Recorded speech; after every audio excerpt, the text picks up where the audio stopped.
968 that was converted to turbo by Kelly Moss Racing back in 1999. It was featured in Excellence magazine back in 1999, and the modifications to the car were done by Kelly Moss.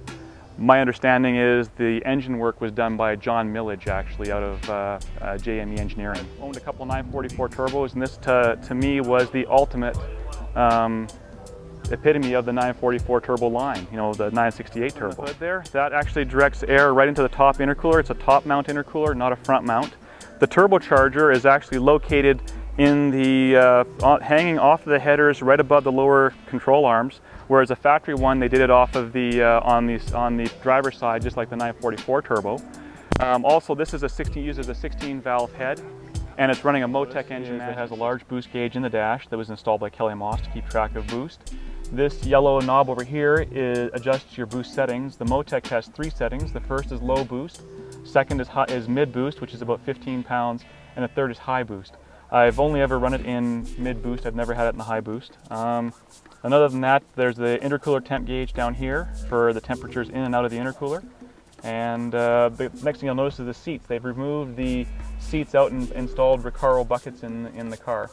I found out actually that this car was the first yellow 968 brought into North America, and it came with Club Sport seats. So I really wish I'd get those Club Sport seats back with the yellow backs on them. But other than that, I've added the door sill plates and not much else. Dirty, but I've been working on the car.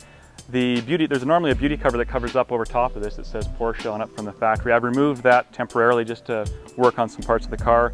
I've added these camber plates, and then there's a strut tower bar that goes across there, and that's actually being worked on as we speak too. The car though, as you can see, here's a large intercooler mounted here. The stock 944 turbo intercooler is straight up and down. This one's more at a flat, and it has the venting from the hood here. The car didn't come with a blow-off valve, so I added a tile blow-off valve to protect the turbo. It's running a Motec engine management system, so these are the coils for the Motec.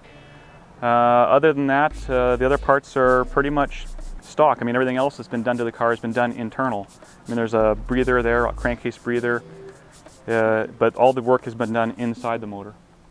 And the turbocharger hangs just off of the headers here on this side down low in the fender well. You can just barely see the foil covering the heat shield around the turbo. Suspension is all KW variant 3 now in the car. And I'm running Copeland Racing sway bars and like I say, the Dynatec camber plates. What do people think when they see the car? It's loud, it's obnoxious, it's yellow. You're not hiding from anybody in this car. It makes a statement, and that's part of the fun of it. You can't be an introvert. You got to be an extrovert to drive this.